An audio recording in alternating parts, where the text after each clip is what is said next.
Hindi film industry में कपूर खानदान के नाम के साथ चाहे जितने भी विवाद जुड़े हैं, पर इस बात से कोई असहमत नहीं हो सकता कि उनकी वजह से सैकड़ों कलाकारों का नाम फिल्म जगत में रोशन हुआ है। फिल्म जगत के उन दो भाइयों को कैसे कोई भुला सकता है।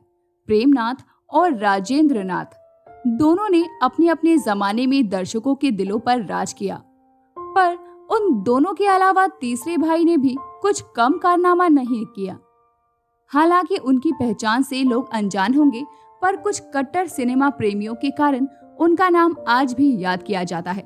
जी हाँ, वो थे नरेंद्र नाथ। नरेंद्र नाथ मल्होत्रा का जन्म 1935 के साल में मध्य प्रदेश के जबलपुर शहर में हुआ था। उनके पिताजी करतार नाथ मल्होत्रा सीधे रूप से कपूर खानदान से जुड़े थे। अविभाजित भारत के समुद्री इलाके से कपूर परिवार के वंशज निकले थे। खानदानी, जमींदार और ब्रिटिश शासन में बड़े बड़े पदों पर कपूर खानदान के लोग काम करते थे। कोई पुलिस डिपार्टमेंट में बड़ा अफसर था तो कोई तहसीलदार था।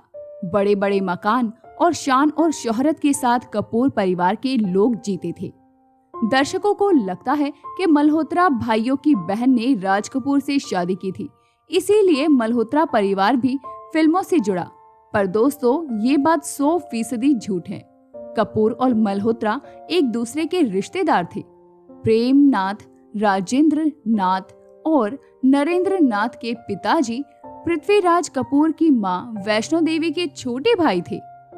मतलब मल्होत्रा और कपूर परिवार बहुत पहले से एक दूसरे से जुड़ा हुआ था। आसान शब्दों में कहूँ तो करतार नाथ मल्होत्रा रिश्ते में पृथ्वीराज कपूर के मामा लगते हैं। इसका सीधा मतलब ये निकलता है कि राज कपूर ने अपनी क्रॉस कजिन कृष्णा मल्होत्रा से शादी की थी। वही कृष्णा मल्होत्रा करतार नाथ मल्होत्रा की बड़ी बेटी थी। करतार नाथ को कुल मिलाकर 6 बच्चे थे। प्रेमनाथ, राजेंद्र नाथ, नरेंद्र नाथ, रविनाथ, कृष्णा और उमा। एक बेटी कृष्णा ने राज कपूर से शादी की और दूसरी बेटी ने प्रसिद्ध खलनायक प्रेम चोपड़ा से शादी की।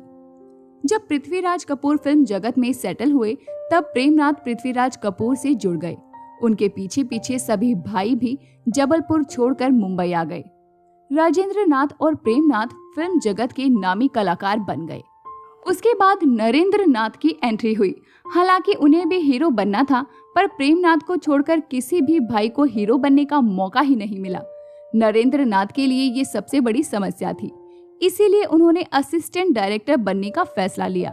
1966 की सुपरहिट फिल्म आम्रपाली नरेंद्र नाथ की पहली फिल्म थी, जिसमें उन्होंने बतौर असिस्टेंट डायरेक्टर काम किया और एक छोटा सा किरदार भी निभाया।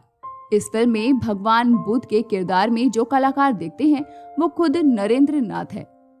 अभी तक आपको यही लग रहा होगा कि प्रेमनाथ के सिर्फ 2 भाई थे, पर असलियत में उन्हें रवि नाम का एक छोटा भाई भी था, जो कि आगे चलकर डिम्पल कपाड़िया का सेक्रेटरी बना। 2022 की सबसे बड़ी फ्लॉप फिल्म शमशेरा फिल्म के डायरेक्टर करण मल्होत्रा रवि नाथ मल्होत्रा के बेटे हैं। आज के दौर में जो भी सुपरस्टार बना हुआ है वो एक दूसरे के रिश्तेदार लगते हैं। इसी वजह से नेपोटिज्म का मामला गर्म है। नरेंद्र नाथ का करियर संवारने के पीछे निर्देशक लेक टंडन का बड़ा योगदान था। उन्होंने ही नरेंद्र नाथ को अपनी फिल्मों में असिस्टेंट डायरेक्टर बनाया। आम्रपाली के बाद उन्होंने प्रिंस नामक फिल्म शुरू की थी। इसमें भी उन्होंने नरेंद्र नाथ को बतौर असिस्टेंट डायरेक्टर रखा।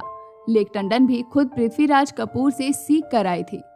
अब आप अंदाजा लगा सकते हैं कि पृथ्वीराज कपूर के कारण कितने सारे लोगों को फायदा हुआ था।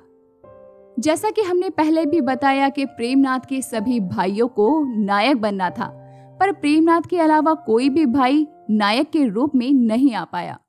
राजेंद्र नाथ को छोड़ दिया जाए तो नरेंद्र और प्रेमनाथ बहुत कामयाब खलनायक कहलाए। 70 के दशक के बाद खलनायक नरेंद्र नाथ ने बहुत बड़ी संख्या में सुपरहिट फिल्म दी। 1970 से शुरू हुआ उनका ये सफर अगले 20 साल तक चलता रहा। 1974 की खोटे सिक्के फिल्म नरेंद्र नाथ की सबसे बड़ी हिट फिल्म थी। 25 साल के करियर में उन्होंने 100 से भी अधिक फिल्मों में खलनायक का काम किया और यही उनकी सबसे बड़ी उपलब्धि थी। फिल्म जगत में अक्सर कहा जाता है कि राजेंद्र नाथ को लोगों ने भुलाया था। आखिरी समय में उनकी हालत बहुत कमजोर हो चुकी थी।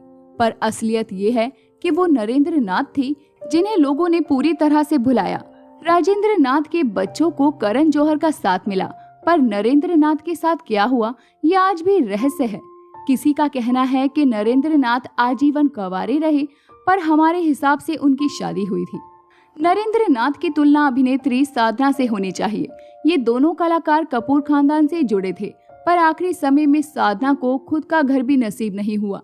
ठीक उसी प्रकार की हालत नरेंद्र नाथ की हुई। प्रेमनाथ की मृत्यु के बाद राजेंद्र और नरेंद्र अकेले पड़ गए।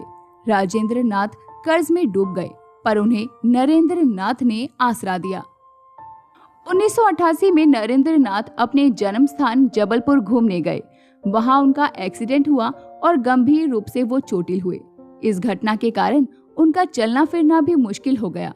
इस एक्सीडेंट से पहले उसी साल उनकी आखिरी फिल्म खौफनाक महल रिलीज हुई थी।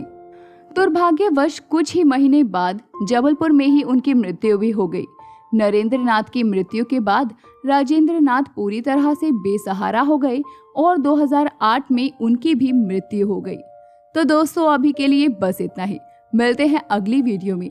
तब तक अपना ध्यान रखिए। Bye bye.